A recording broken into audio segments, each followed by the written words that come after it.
Oral questions by members. Leader of the Official Opposition. Well, thank you, Mr. Speaker. Mr. Speaker, another day, another example of glaring NDP incompetence. It's been almost a year since the NDP cabinet approved an inept plan to shut down and demolish the Royal BC Museum, wanting to leave a gaping hole for almost a decade. And let's not forget this Premier's personal support for that billion-dollar vanity project.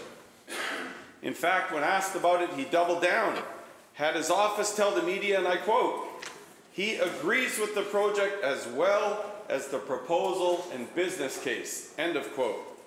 Now, fortunately, the combination of the opposition and the public uproar forced the government to pull the plug on a project that nobody asked for and nobody wanted. But bizarrely, the museum remains largely boarded up, with the iconic Old Town exhibit on the 3rd floor remaining completely closed off. Tourists and children now get to see a largely empty museum, depriving the province of one of its most popular destinations. So a simple question for the Premier. Will the Premier stop the endless consultations, be a leader, and reopen the museum, especially the entire 3rd floor, so people can finally enjoy the museum's exhibits, especially the Old Town, and do it now?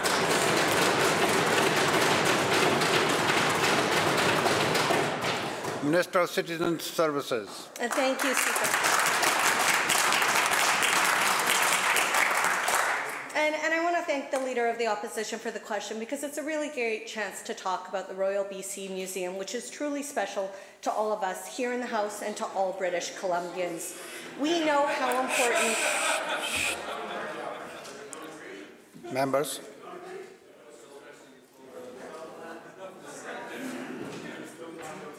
Minister will continue.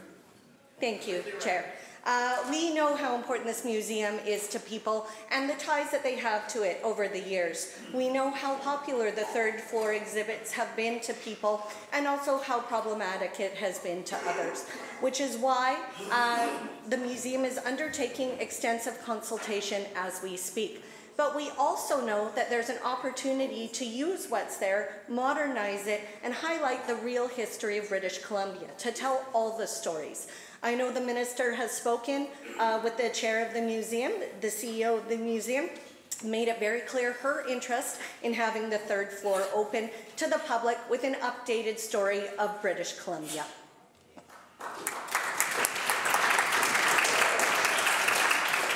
Leader of the Official Opposition, supplemental. Well, Mr. Speaker, government's taken the expression "nothing to see here, folks" to a whole new level when it comes to the museum. Mr. Speaker, the NDP incompetence doesn't just end with the museum itself. Let's talk about the disaster of the separate collections facility project in Colwood, where the NDP wanted to temporarily relocate the artifacts from the billion-dollar museum they were going to build over to a new site in Colwood. It was supposed to cost $177 million and be completed in 2024. Surprise, surprise. Costs have already gone up by 30% and are still climbing. And the site remains an empty field today, even though construction was supposed to have started last year. You know, you'd almost think the NDP don't know what the heck they're doing. There's absolutely no chance that the delays and budget runs are over. In fact, I'm going to make a prediction. I'll predict that those costs will be well over $350 million, and it will be years behind schedule by the time it finally gets completed. So again, my question to the Premier, what is the current cost of the separate collections facility project today, and will he come clean with the public of British Columbia and admit that this is a complete and total waste of taxpayer dollars?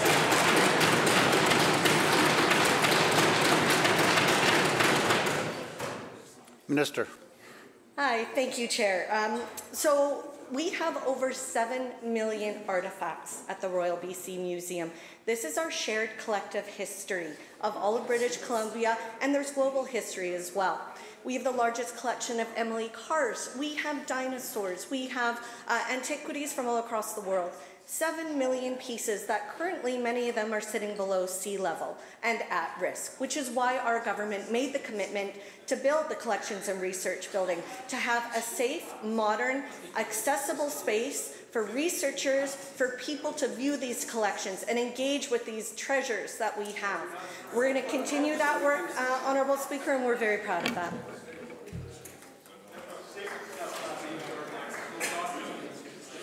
Leader of the Official Opposition, second supplemental. Well, thank you, Mr. Speaker. So we'll note that there was absolutely no answer to the question of how much it's going to cost. No surprise. Well, but frankly, Mr. Speaker, the public of British Columbia deserves a lot more than an empty field in Colwood and a half-empty Royal BC Museum. It has been 15 months since the government abruptly closed down the old town on the 3rd floor without any public consultation. And the rationale keeps changing constantly. First, the former minister said, well, it was a result of decolonization. Then she switched her story and said, and I quote, exhibits like the old town are full of asbestos, end of quote. Next, it was seismic issues, claiming the entire building was in imminent risk of collapsing, apparently. And now I'm hearing the minister talk about the flood issues that they're so apparently concerned about. And just this week, the current minister said, and I quote, I'm not in charge of Old Town, end of quote. It's time for the Premier to stop with the excuses and just show some leadership for once. When will the Premier scrap the collections facility and commit today to immediately open up the 3rd floor and get Old Town open so the public can enjoy it again?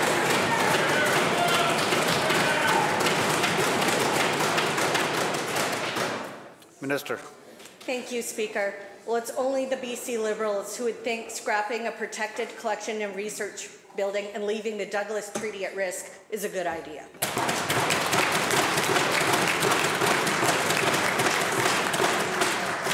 Only the BC Liberals would think the largest collection in the world of Emily cars being at risk of flooding due to seismic instability is a bad idea. Members, wait for the next question, please. Minister will continue. Thank you, Chair. Our government has made some very important commitments to the public, to the people of British Columbia. We are out there, the museum is out consultating right now with the public, with Indigenous communities, to see what it is they want for a modern museum. We made that commitment when we're doing that work. We made the commitment to protect our treasures that we have in BC. Shh. Members, Minister will continue. Thank you, Chair. We've made that commitment to the people of British Columbia to protect these shared treasures, which we all hold dear. And we've made the commitment to the people of British Columbia to have a new modern museum, which... Members, please finish off. Thank you. A new modern museum which shares the collective history that we all have together. And that's what we're going to do, Honourable Speaker. Thank you.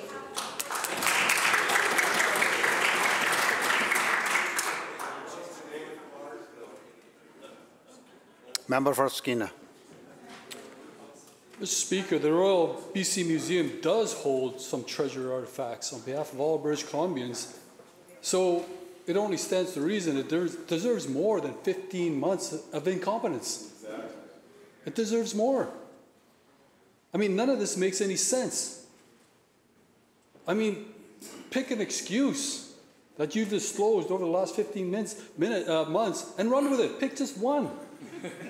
Not 5 or 6. Your story keeps changing. The excuse about decolonization was nothing but political posturing by the NDP. And I did question the then tourism minister about this. And the story changed.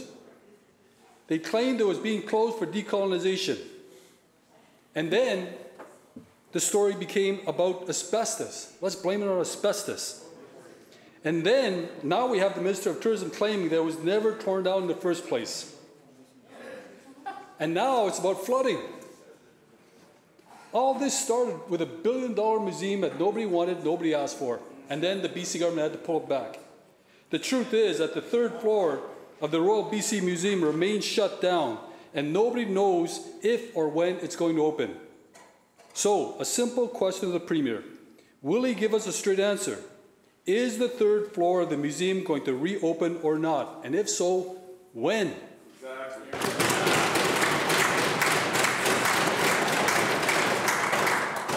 Minister of Citizen Services. Thank you, Speaker, and I appreciate the question. You know, the member's office should know very well the reports of asbestos and the concerns that were had with the museum. They weren't new. The members of their cabinet had as well. So I'm surprised that the members are asking that. Members, hold it, Minister. When the question was asked, members, when the question was asked, the courtesy was given to listen to the question. Now let's do the same thing to hear the answer. Minister will continue. Thank you, Chair. We made a commitment to British Columbians to modernize the museum. This was a commitment that our Premier talked about, that we shared with British Columbians so that we could protect the artifacts that we have in our collective history. The Minister has spoken with the CEO and the Chair of the museum and expressed her interest in having the third floor open. She has made that very clear.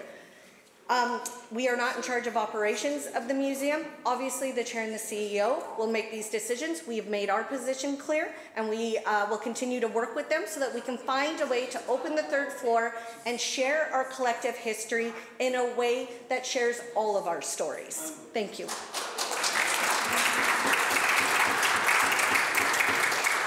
Member for Skinner, supplemental. Thank you, Mr. Speaker. And it seems that we're going to continue with the mixed messages. I only want to see what the message could be next week, because we already covered flooding, asbestos, decolonization. I don't know what else there is, because the story keeps changing. Members, you're heckling your own member. Oh, that's the Green Party. That's the Green Party. Member will continue. Thank you, Mr. Speaker. You know, I spoke out of turn here when I said that the museum was shut down. It's not totally shut down.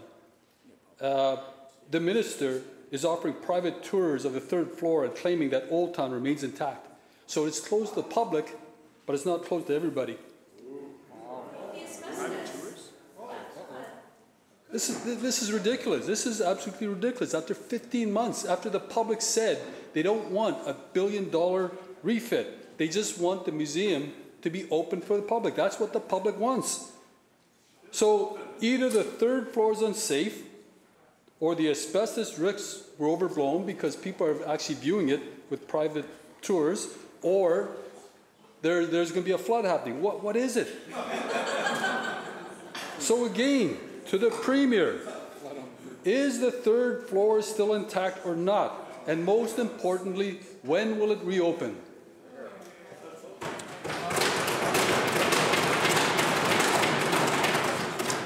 Minister. Thank you, Speaker, and I thank the member for the question. This is the 5th question, and the answer hasn't changed, so I'm not sure why the member is confused. The minister has made it very clear that she intends to see the third floor open. Members, please continue. Thank you. That she intends to see the third floor open. She's had this conversation with the CEO and the chair. The work was already underway for that. The RECM was working on reopening the third floor when I had the portfolio a few months ago to include an exhibition called Sue, the T-Rex Experience. Members. So this work is ongoing, and we're going to continue doing that work. We're going to continue to protect our incredible collections that we have in the museum. We're going to continue to bring modern exhibits like the Wildlife Photographer exhibit of the Year exhibit that opened in December. This work is ongoing with the museum. We're going to continue to provide We're going to continue to provide world-class exhibitions for people that they want to see, and we're going to continue the work on the third floor because we intend to see it open. Thank you.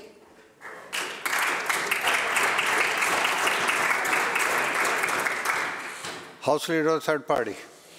I apologize for the outburst earlier, Mr. Speaker, but this is quite activating this conversation, this whatever it is that's going on in here. The recognition needs to be made from this government that our stuff, the stuff that my uncle that I talked about had to go visit our cultural so-called artifacts in that place were locked behind the closed doors. And those are not being transported out to the safe place for storage, Mr. Speaker. Those are staying in the building that's going to fall down. That's what we've been told. So yeah, this is an activating conversation for those of us who have sacred items locked away in the glass cases of those museums. Mr. Speaker, the British Columbia economy experiences boom and bust cycles. There are many factors, including commodity prices and access to natural resources. The completion of 4 major mega projects over the next 2 years will end thousands of jobs and billions of dollars in economic activity, Mr. Speaker. LNG Canada, Coastal GasLink, Site C, Trans Mountain. These are worth a combined $88 billion and employ 18,000 people on average in northern BC and the Lower Mainland. Through your Honourable Speaker, to the Premier, what's his plan for these workers? Member for Jobs and Economic Development.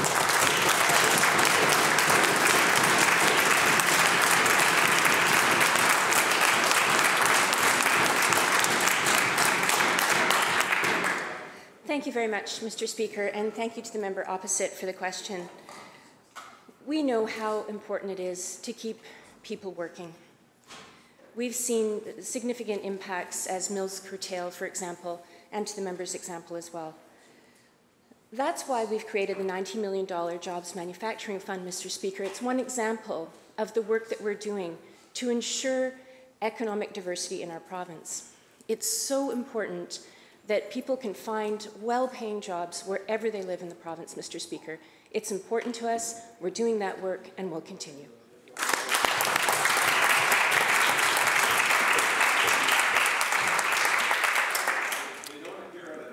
Member supplemental. It's $88 billion worth of economic activity that's being generated by 18,000 jobs, and the minister provided roughly $20 million response to that. The context is way out of whack, Mr. Speaker. It's remarkable that this BC NDP government is allowing the hope of the LNG industry, an industry that they know makes no sense in a climate emergency, to continue to burn. I imagine this is because under their plan, these workers will be working in the handful of new LNG and pipeline projects that are currently being speculated on in our province. It appears that this BC NDP government is poised to make fracked gas the next forest fibre. Neither the Premier nor his ministers will close the door on future fossil fuel expansion. We've given them several opportunities just this week and before. Mr. Speaker, through you to the Premier, is he planning on keeping these workers busy on the handful of new gas liquefaction and pipeline projects, such as the Enbridge project, which is currently being proposed in this province? Minister of Transportation. Thank you.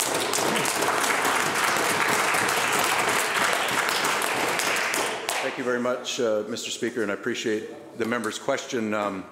It's a bit perplexing because the projects he listed and the job creation and the economic activity associated with them are all projects that, to my knowledge, he opposed. But I can tell him that the workforce, the heavy construction workforce in this province, will be utilized on and are being utilized on major infrastructure projects right across British Columbia today. There are even workers who have been working on pipeline projects constructing the Kicking Horse Canyon Phase 4 right now. We have workers who are working on the Broadway Subway Tunnel project right through Vancouver. We have the largest capital infrastructure investment plan in the province's history.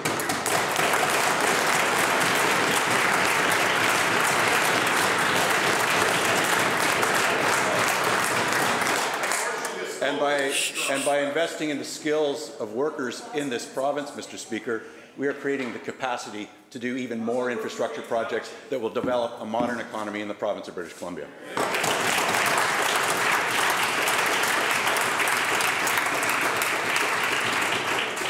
Member for Nechako Lakes. Thank you, Mr. Speaker. I also find it interesting that the House Leader from the Green Party was talking about all these projects that are hiring thousands and thousands of people. One can only hope that there is additional projects that those people will be working on. But we do have a labour problem in this province, Mr. Speaker. The challenge we have, quite frankly, is that our healthcare system is in a crisis. And there are literally hundreds of workers that are needed right across this province, professionals that are needed in our emergency rooms and providing services in our hospitals. So a simple question to the Health Minister. When will this government do the right thing and hire back BC's healthcare heroes, providers who were fired or who quit because of mandates and disrespect? Minister of Health. Well, thank you very much,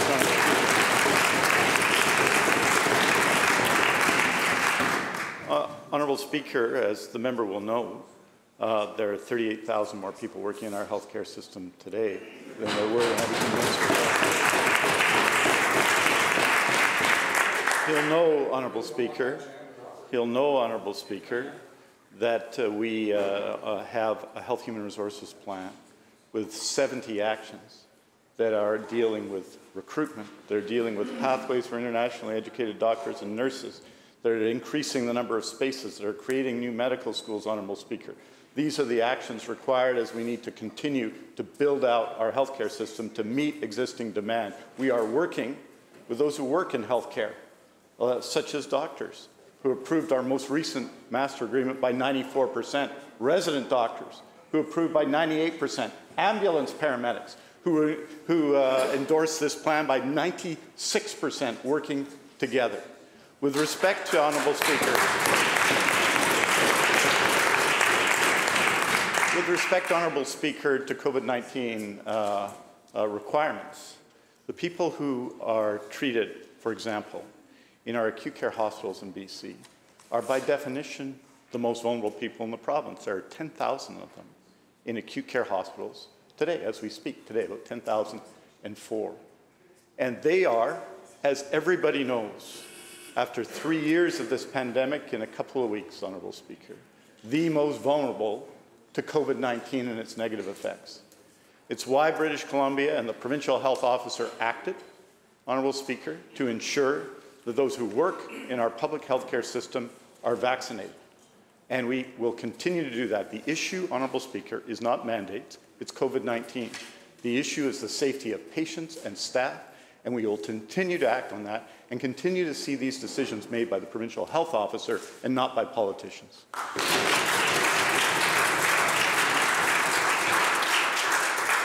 Member from Nechako Lake, supplemental. Thank you, Mr. Speaker.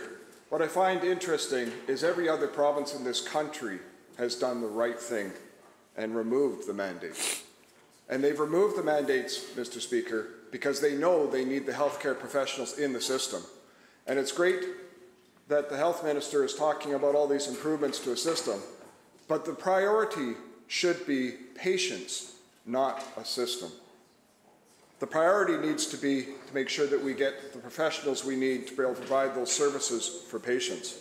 So once again, when will this government come to the realization that patients should be the centre of healthcare, not the system, and hire back BC's healthcare heroes? Minister of Health. Honourable Speaker, that decision was made with patients in mind. One of the reasons why I think, and everybody in BC deserves credit for that, for this, not the Minister of Health, not someone else, everybody in BC, that BC's COVID-19 response was amongst the best in the world, Honourable Speaker, was because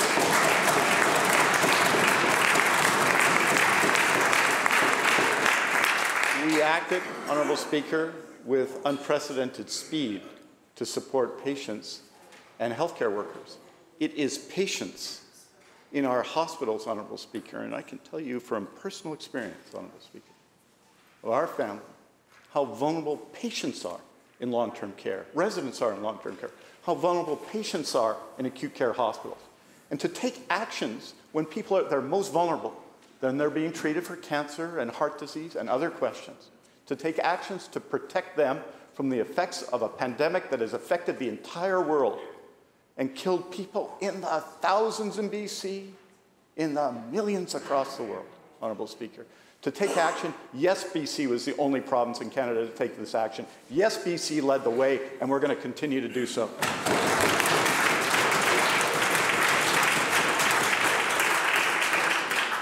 Member for Caribou-Chilcotin. Well, thank you, Mr. Speaker. Let's talk for a moment about the Premier's Caucus of Chaos and their latest insults to British Columbians. During throne speech debate this week, the Premier's appointed Parliamentary Secretary for Rural Development had some very disparaging things to say. He said that supporting our natural resource sector was, and I quote, uninspiring. And worse, he said a vision for what rural communities were 100 years ago, end quote. Mr. Speaker, frankly, it's unbelievable to me that the Premier has personally picked to fight for rural BC has just given up and says he thinks it's uninspiring. Our natural resources and industries have supported the livelihoods of generations of hard-working British Columbians, including many people who used to vote for the NDP.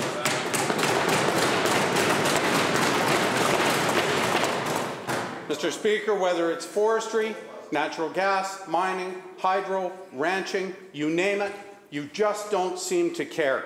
Will the Premier stand up today, publicly reject these ridiculous and insulting comments from his point person for rural BC, and tell him to do his job and start fighting for our natural resource sector instead of insulting resource workers from across this province?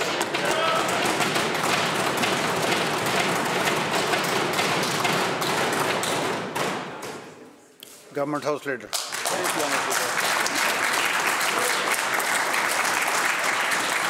Honourable Speaker, you will not find many people that are as strong advocates for rural communities as you will as the Parliamentary Secretary for Rural Development.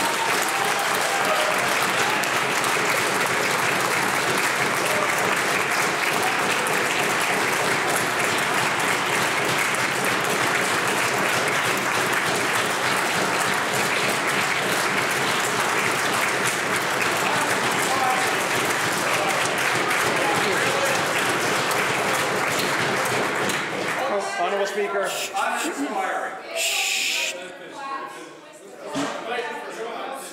Members. Okay. Members. Minister will continue. Speaker, we hear from mayors, from chambers, from local government officials all across BC who want to see more economic development in rural communities. Yes, resource development is important. No one is denying resource development is not important. It is critically important. Members. Minister will continue. But, Honourable Speaker, we can do more. We can have advanced manufacturing in rural communities. We have tech companies in rural communities. Rural communities are not just resource development, Honourable Speaker. Rural communities are a whole host of economic development.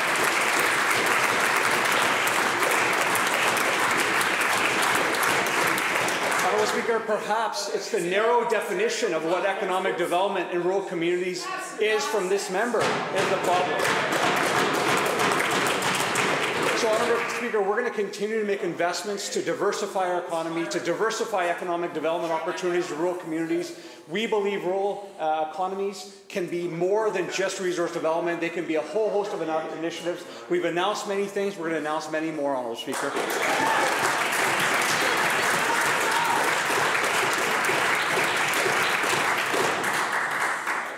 Member for Kootenay East. Well, thank you, Mr. Speaker. It's a great day today in the Legislature when we hear members of the Green Party celebrate and recognize the economic activities that our natural resource brings, and the Minister to double down with his own lip service of the same. But sadly enough, our Premier is ashamed. He's ashamed of our resource sector, and there's no question about it. Last month, during his keynote address at the Natural Resource Forum in Prince George, he couldn't even bring himself to mention the initials LNG. And in his first 90 days, he managed to lose 12,000 manufacturing and natural resource jobs. And what does the Premier's Parliamentary Secretary have to say to those workers that lost their jobs? Oh, well, you're too uninspiring and too last century for us.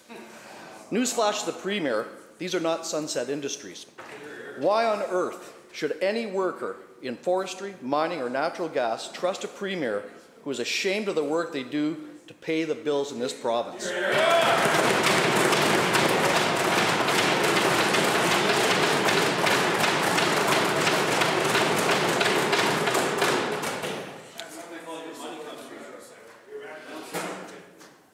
Minister of Jobs and Economic Development. Thank you, Mr. Speaker, and thank you for the question. But nothing could be further from the truth, Mr. Speaker. Our natural resources, members, let's hear the answer. It's so important to our economy, and it's so important to us, Mr. Speaker. I had the opportunity to attend the Natural Resources Forum in Prince George and met firsthand with many workers in this sector, Mr. Speaker. We met with folks who were impacted by mill curtailment, and we're talking to them about what their needs are, Mr. Speaker. It's so important that we provide supports, and we're doing that, Mr. Speaker. $185 million in last year's budget, specifically to support workers, Mr. Speaker, things like bridging to retirement and skills training, Mr. Speaker. Skills training, so important, so important. Members, we know members, that wait. We know that we need. Members.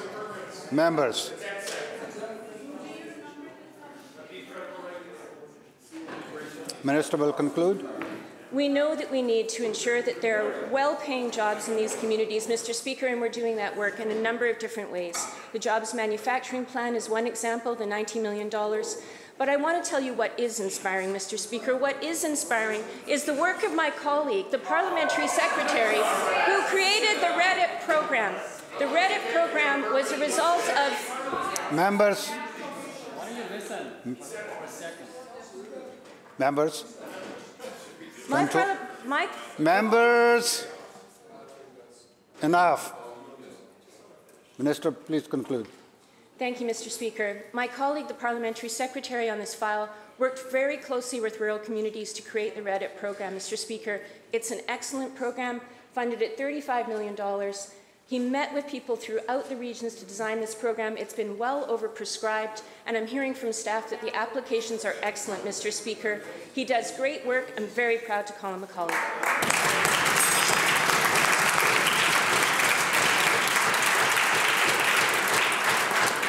The bell and the question.